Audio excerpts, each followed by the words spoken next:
मैं नितेश आप सभी का स्वागत करता हूं आपके अपने YouTube चैनल स्टडी पॉइंट में। इस वीडियो में हम 2 जनवरी 2022 के कुछ महत्वपूर्ण करंट अफेयर्स के क्वेश्चंस करेंगे। इससे पहले यदि वीडियो पसंद आए तो वीडियो को लाइक करें, शेयर करें, साथ ही साथ चैनल को सब्सक्राइब करना ना भूलें और बेल आइकन को प्रेस करें, जिससे कोई वीडियो अपलोड हो तो सबसे पहले नोटिफिकेशन आपको मिले। तो आइए शुरू करते हैं। उत्तराखंड के मुख्यमंत्री पुष्कर सिंह धामी ने किस स्थान पर सुराई इको टूरिज्म जोन और काकरा क्रोकोडाइल ट्रेल का उद्घाटन किया है? तो देखो सर, ये जो सुराई इको टूरिज्म जोन है इसका उद्घाटन हुआ है खाटिमा में, और खाटिमा पड़ता है सर उधम सिंह नगर डिस्ट्रिक्ट उत्तराखंड में। उधम सिंह नगर डिस्ट्रिक्ट उत्तराखंड में। ओके, देखो ये सुराई इको टूरिज्म क्या है बेसिकली। देखो यहाँ पे है सुराई का जंगल, ठीक है, जो कि लगभग 180 स्क्वायर किलोमीटर में फैला हुआ है सुराई का जंगल। ओके, यहाँ पे क्या होगी, आपको अलग अलग तरीके की बायोडाइवर्सिटी यानी जैव विविधता देखने को मिलेगी। कई प्रकार के जानवर, ये सारी चीजें आपको जैव विविधता देखने को मिलेगी।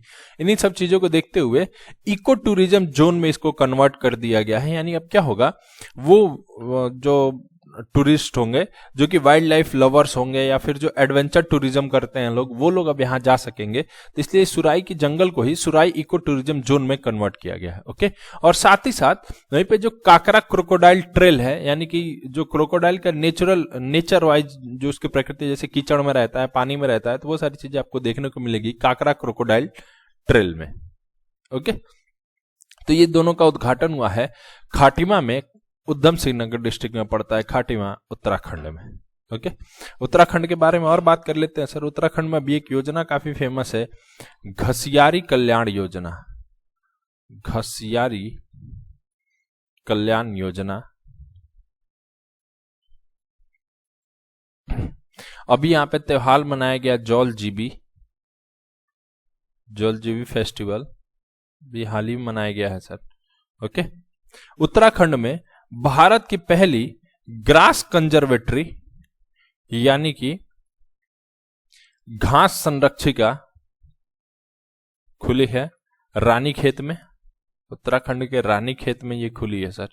ओके, साथ ही साथ उत्तराखंड में 120 मेगावाट की 82 जल विद्युत परियोजना यमुना नदी पे बना है। ओके, उत्तराखंड में दिल्ली से लेकर देहरादून तक यानी डीडी जो इकोनॉमिक कॉरिडोर है, यानी दिल्ली देहरादून इकोनॉमिक कॉरिडोर, वो अभी बन रहा है। साथ ही साथ उत्तराखंड के कुछ एक आइटम है जिन्हें जीआई टैग प्राप्त है, उनके नाम देख लो। जैसे यहाँ पे है एपान पेंटिंग, इसको मिला हुआ है जीआई टैग। मुंशियारी का राजमा, मुंशियारी जगह है सर, वहां के राजमा को मिला है sir GI tag. Thulma blanket, यहां पे है थुलमा का ब्लैंकेट, इसको मिला है sir GI tag. Kumaon Chyura oil, इसको मिला है sir GI tag. Ringal craft को मिला हुआ है GI tag, Ringal craft GI tag है सर। और साथ ही साथ एक है भोतिया दान हस्तशिल्प, हैंडीक्राफ्ट जिसको बोलते हैं सर, उसको भी मिला है जीआई टैग। ओके, तो इतनी बातें आपको उत्तराखंड के बारे में पता होनी चाहिए। इक्विटास स्मॉल फाइनेंस बैंक के निदेशक मंडल ने किसे एमडी सीईओ के रूप में पुनर्नियुक्त के प्रस्ताव को मंजूरी दी है? ठीक है, पुनर्नियुक्त के प्रस्ताव को मंजूरी दी है। तो देखो सर, अभी इक्विटास स्मॉल फाइनेंस बैंक के जो सीईओ थे उन्हें वापस से नियुक्त किया गया है। एमडी और सीईओ मैनेजिंग डायरेक्टर जो सीईओ थे वो थे सर पीएन वासुदेवन, यानी कि पथंगी नरसिम्हन वासुदेवन पथंगी नरसिम्हन।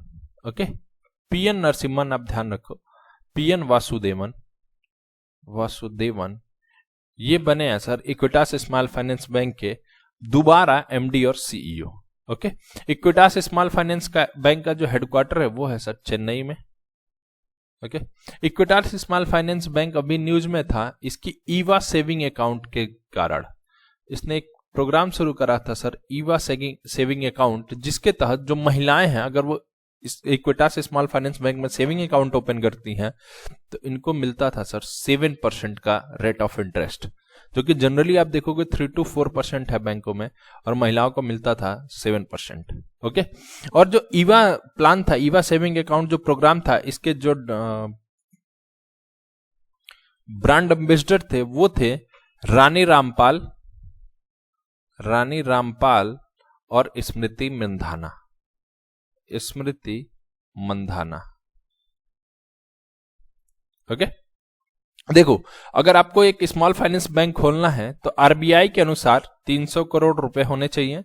साथ ही साथ 75% जो पैसा है, जो लोन है, वो प्रियोरिटी सेक्टर लेंडिंग में होनी चाहिए, और 50% जो लोन है वो 25 लाख से कम का होना चाहिए। तो आप एक स्मॉल फाइनेंस बैंक को आपको मिल जाएगी मंजूरी आरबीआई की तरफ से। ओके, जनवरी 2022 में कौन सा देश यूएनएससी की आतंकवाद विरोधी समिति की अध्यक्षता करेगा? तो देखो सर, यूएनएससी में जो आतंकवाद विरोधी समिति है, जिसको बोलते हैं काउंटर टेररिज्म कमेटी, ठीक है, काउंटर टेररिज्म कमेटी की जो अभी प्रेसिडेंशियल यानी जो अध्यक्षता करेगा वो करेगा भारत। और ये मौका मिला है भारत को सर 10 साल के बाद, लगभग 10 साल के बाद भारत को मौका मिला है कि ये यूएनएससी में आतंकवाद विरोधी समिति की अध्यक्षता करेगा। ओके, देखो सर, यूएनएससी जो फॉर्म हुआ था, यूनाइटेड नेशन सिक्योरिटी काउंसिल, देखो ये पास हुआ था, ये बना था 24 अक्टूबर 1945 को। ओके, जिसमें टोटल 15 मेंबर हैं, जिसमें से 5 है सर अस्थाई परमानेंट, और 10 मेंबर हैं सर नॉन परमानेंट यानी अस्थाई। अस्थाई कौन कौन से हैं? अस्थाई में है फ्रांस, रसिया, यूएसए, यूके और चाइना, ये हैं सर अस्थाई। और अस्थाई में 10 कंट्री हैं जो कि बदलती रहती हैं हर 2 साल में, ठीक है, इसमें से भारत भी एक है। ओके, देखो यूएनएससी फॉर्म हो गया 24 अक्टूबर 1945 को, और इसमें जो आतंकवाद विरोधी समिति है ये फॉर्म हुई सर जो अमेरिका में 9/11 हुआ था, उसके बाद इन्होंने 28 सितंबर 2001 को फॉर्म किया था आतंकवाद विरोधी समिति यानी काउंटर टेररिज्म कमेटी। ओके, जिसकी अध्यक्षता अभी करेगा जनवरी 2022 में भारत। किस मंत्रालय ने 14 हनी फार्मर प्रोड्यूसर ऑर्गेनाइजेशन यानी एफपीओ लॉन्च किए हैं? देखो सर, अभी 14 एफपीओ लॉन्च करा है मंत्रालय ने। तो एफपीओ क्या होता है? यानी हनी फार्मर प्रोड्यूसर ऑर्गेनाइजेशन। ये होता है सर बेसिकली, हनी मतलब क्या हो गया? शहद, यानी शहद किसान उत्पादक संगठन, शहद किसान उत्पादक संगठन यानी कि एफपीओ, हनी एफपीओ, ये लॉन्च करता है सर जनजाति कार्य मंत्रालय के द्वारा। देखो बेसिकली क्या है, अभी जो 14 लॉन्च हुए हैं, इनमें ये 14 लॉन्च हुए हैं टोटल 8 राज्यों में, ठीक है। ये 14 जो एफपीओ लॉन्च हुए वो लॉन्च हुए टोटल 8 राज्यों में। सर पहला एफपीओ कहाँ लॉन्च हुआ था? शहद एफपीओ। देखो जो पहला भारत का पहला शहद एफपीओ था वो हुआ था लॉन्च सर एमपी में, यानी पहला अगर शहद एफपीओ की बात करें तो वो हुआ था मध्य प्रदेश में, ठीक है। देखो ये एफपीओ जो है, जो फार्मर प्रोड्यूसर ऑर्गेनाइजेशंस है, ये लगाता है ट्राइफेड, ठीक है। अब ट्राइफेड क्या है? देखो ट्राइफेड है tribal cooperative marketing development federation of India, ठीक है। Tribal cooperative marketing development federation of India जो काम करता है जनजाति कार्य मंत्रालय के अंतर्गत। तो ये एफपीओ जो है वो लॉन्च किए हैं सर जनजाति कार्य मंत्रालय। ओके, अब जनजाति कार्य मंत्रालय जो इसके मंत्री हैं वो हैं अर्जुन मुंडा। ओके, देखो जनजाति कार्य मंत्रालय अभी यूएनडीपी के साथ मिलकर, यानी जो यूनाइटेड नेशनल डेवलपमेंट प्रोग्राम है, इसके साथ मिलकर एक पोर्टल लॉन्च करा था जिसका नाम था सर आदि प्रशिक्षण पोर्टल लॉन्च करा था यूएनडीपी के साथ मिलकर जनजाति कार्य मंत्रालय ने। ओके, अब देखो बात हो रही है जनजाति की, तो कुछ एक और चीजें हैं जो देख लेते हैं। जैसे मणिपुर की एक जनजातीय रानी थी जिनका नाम था रानी गैंडन लियू, ठीक है, जिनका नाम था रानी गैडिनलियू, ठीक है, मणिपुर की थी सर ये। इनके नाम पर एक जनजाति स्वतंत्रता संग्रहालय खुल रहा है, जनजाति स्वतंत्रता संग्रहालय खुल रहा है सर तमेंगलोंग में, तमेंगलोंग में। और तमेंगलोंग का संतरा ऑरेंज जो है उसे मिला है सर जीआई टैग। ये है मणिपुर में ही सर, मणिपुर में जगह है तमेंगलोंग, वहीं पर खुल रहा है सर जनजाति स्वतंत्रता संग्रहालय। और तमेंगलोंग के ही ऑरेंज को मिला था सर जीआई टैग। ओके, देखो गुजरात की एक डिस्ट्रिक्ट है जनजाति डिस्ट्रिक्ट सर, गुजरात की जनजाति डिस्ट्रिक्ट है डांग, ठीक है, डोंग जिसको बोलते हैं सर। डोंग में गुजरात का पहला ये डिस्ट्रिक्ट है, डोंग जो है गुजरात का पहला डिस्ट्रिक्ट है जो ऑर्गेनिक फार्मिंग डिस्ट्रिक्ट बना है। यानी अब जितनी भी यहाँ खेती होती है वो ऑर्गेनिक होती है, ऑर्गेनिक फार्मिंग डिस्ट्रिक्ट बना है डोंग, जो कि है एक जनजातीय डिस्ट्रिक्ट गुजरात का, ठीक है। अभी नेशनल ट्रिब्यूनल डांस फेस्टिवल हुआ था, नेशनल ट्रिब्यूनल डांस फेस्टिवल, ये कहां हुआ था सर? ये हुआ था रायपुर में, छत्तीसगढ़ की राजधानी में, रायपुर छत्तीसगढ़ की जो राजधानी है यहां पे हुआ था sir national tribunal dance festival. 365 kilometre लंबी मल्टी प्रोडक्ट पाइपलाइन जिसका उद्घाटन पीएम नरेंद्र मोदी ने किया था, यह बीना रिफाइनरी से किस टर्मिनल तक है?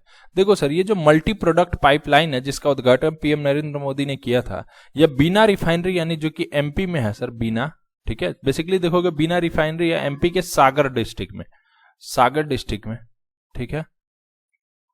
एमपी के सागर डिस्ट्रिक्ट से ये पांकी कानपुर तक, पांकी कानपुर तक होगा सर। ओके, पांकी है सर कानपुर में, वहां तक होगा। देखो बेसिकली क्या है ना, ये समझो इस बात को, क्या है, जैसे मान लो ये गैस की एक पाइपलाइन है सर, ये हो गई एक गैस की पाइपलाइन, ठीक है। ये है सर पांकी कानपुर तक जाएगी, कहां से? जो बीना है, बीना रिफाइनरी, सागर में है बीना रिफाइनरी सर। देखो बीना रिफाइनरी क्या होता है? रिफाइनरी जैसे पेट्रोल को छाना जाता है, पेट्रोलियम प्रोडक्ट को अलग अलग किया जाता है, वो होता है सर रिफाइनरी। तो बिना रिफाइनरी से लेके ये पांकी कानपुर तक ये बन रहा है मल्टी प्रोडक्ट पाइपलाइन, जिसके थ्रू आप क्या हो सकता है? देखो जो एलपीजी है वो एक जगह से दूसरी जगह भेजा जा सकता है, बायोगैस जा सकता है सर, साथ ही साथ सीएनजी जो है वो भी जा सकती है। सीएनजी यानी कि कंप्रेस्ड नेचुरल गैस, उसको एक जगह से दूसरी जगह क्या किया जा सकता है? भेजा जा सकता है। और इस पाइपलाइन के द्वारा 3.45 MMT यानी मिलियन मैट्रिक टन जो ये गैसेस हैं वो एक जगह से दूसरी जगह की जा सकती हैं, ठीक है, एक बार में, एक साल में। ओके, और इस पाइपलाइन की जो लागत है वो आई है 1524 करोड़ रुपए की, यानी इस पाइपलाइन को बनाने में जो लागत आई है वो आई है सर 1524 करोड़ रुपए की, ठीक है। और ऐसी एक नहीं कई सारी पाइपलाइंस बन रही हैं सर। देखो ये जो पाइपलाइन है बेसिकली, ये देखो फायदा किसको किसको होगा इस पाइपलाइन से? यूपी के 5 डिस्ट्रिक्ट को होगा। कौन कौन से? एक है ललितपुर, दूसरा झांसी, जालौन, कानपुर देहात और कानपुर जो सिटी है यानी कानपुर नगर, उसको। ये 5 डिस्ट्रिक्ट हैं सर यूपी के जिन्हें इस पाइपलाइन से फायदा होगा, और 2 या 3 डिस्ट्रिक्ट हैं मध्य प्रदेश के जिन्हें फायदा होगा, जैसे एक सागर और एक टीकमगढ़, इनको होगा सर फायदा इस गैस की पाइपलाइन से। देखो ये क्या है ना, एक योजना थी जो 2016 में शुरू हुआ था जिसका नाम है पीएम ऊर्जा गंगा योजना। देखो कौन सी योजना है सर? प्रधानमंत्री ऊर्जा गंगा योजना, ऊर्जा गंगा योजना, जो कि हुआ था सर स्टार्ट 2016 में, वाराणसी से इसको स्टार्ट करा था प्रधानमंत्री ने, नरेंद्र मोदी जी ने। ओके, देखो इसके तहत क्या हो, ये गैस की पाइपलाइंस बन रही हैं। जैसी पाइपलाइन बन रही है कि उसमें एलपीजी भी जा सकती है, बायोगैस भी जा सकती है और सीएनजी भी जा सकती है एक स्थान से दूसरे स्थान पे। ये पाइपलाइन बनती है सर पीएम ऊर्जा गंगा योजना के तहत। और इसके तहत ऐसा ही नहीं है कि सिर्फ मल्टी प्रोडक्ट पाइपलाइन जो बनी है बिना रिफाइनरी से लेकर के पांकी कानपुर तक के सिर्फ यही बनी है, इसके तहत कई सारी बन के तैयार हो चुकी हैं। जैसे अभी फरवरी 2021 में उद्घाटन हुआ था सर धोबी से दुर्गापुर का, धोबी से दुर्गापुर, पाइपलाइन का। तो धोबी कहाँ है? ये पड़ता है बिहार में। दुर्गापुर पड़ता है बंगाल में, ठीक है। तो इसका उद्घाटन हो चुका है। फिर एक बहुत बड़ी पाइपलाइन बन रही है, जो बन रही है सर जगदीशपुर, हल्दिया, बोकारो और धामरा पाइपलाइन। बहुत बड़ी पाइपलाइन ये बन रही है सर। ओके, देखो ये जो पाइपलाइंस है ये बना कौन रहा है? ये बना रहा है गेल, यानी कि gas authority of India limited, ठीक है। Gas authority of India limited इसको बना रहा है सर। ओके, और इसके चेयरमैन है अभी मनोज जैन। ओके, तो ये बातें आपको क्या होनी चाहिए सर? पता होनी चाहिए। किस योजना के तहत बन रहा है? तो ये है सर पीएम ऊर्जा गंगा योजना। Indian institute of corporate affairs यानी आईआईसीए के महानिदेशक और मुख्य कार्यकारी अधिकारी यानी डायरेक्टर जनरल और सीईओ के पद पर किसे नियुक्त किया गया है? तो देखो सर, अभी जो Indian institute of corporate affairs के महानिदेशक और मुख्य कार्यकारी अधिकारी यानी डायरेक्टर जनरल और सीईओ बने हैं आईआईसीए के, वो बने हैं सर प्रवीण कुमार। ओके, प्रवीण कुमार बने हैं सर आईआईसीए के डायरेक्टर जनरल और सीईओ। ओके, देखो सर जो आईआईसीए है ये करता है sir ministry of corporate affairs के अंतर्गत काम। जो मिनिस्ट्री ऑफ कॉर्पोरेट अफेयर्स है इसके अधीन काम करता है sir Indian institute of corporate affairs, ठीक है। और इसकी मंत्री हैं निर्मला सीतारमण, जो कि हमारी वित्त मंत्री भी है। ओके, और इसका हेडक्वार्टर कहाँ है आईआईसीए का? आईआईसीए का हेडक्वार्टर है सर मानेसर में। मानेसर है गुड़गांव हरियाणा में।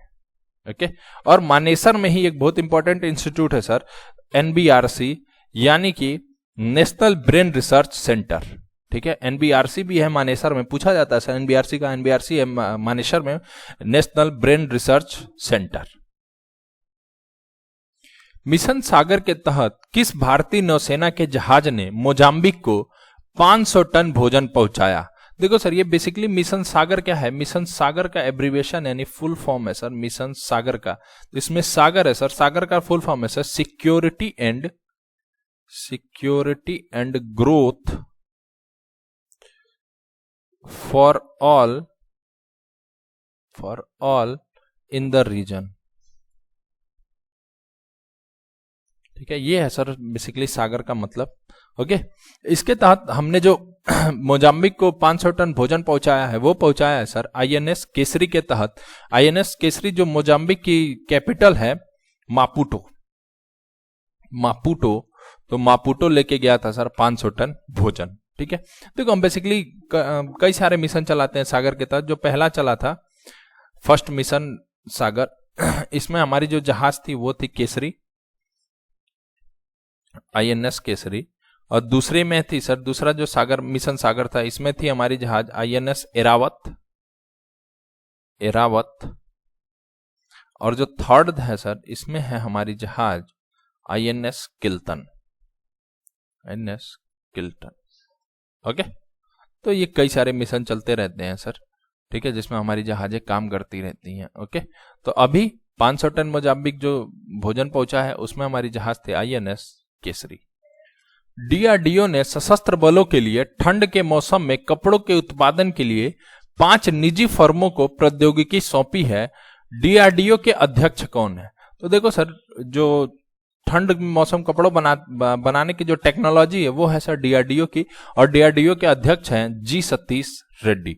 देखो बेसिकली क्या है कि जो टेक्नोलॉजी है उसको 5 निजी कंपनियों को सौंपा गया है जो कि कपड़े बनाती हैं, ठीक है। देखो क्या है कि जो हमारे जवान है उनको कपड़े बनाने हैं, और ऐसे नॉर्मल कपड़े नहीं, कपड़े ऐसे जो -40 डिग्री सेंटीग्रेड में भी चल सके हैं, ठीक है, यानी -40 डिग्री सेंटीग्रेड में भी जो हमारे जवान पहनते हैं ऐसे कपड़े, ठीक है।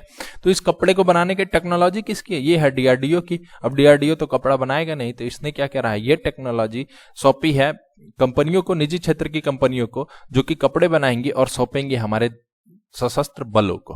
ओके, ये जो टेक्नोलॉजी है डीआरडीओ की उसका नाम है सर ECWCS टेक्नोलॉजी, यानी कि extreme cold weather clothing system, ठीक है, ये है सर टेक्नोलॉजी का नाम। ये सौंपा गया है 5 निजी कंपनियों को और ये इस टेक्नोलॉजी से कपड़े बनाएंगी और पहुंचाएंगे हमारे सशस्त्र बलों के पास।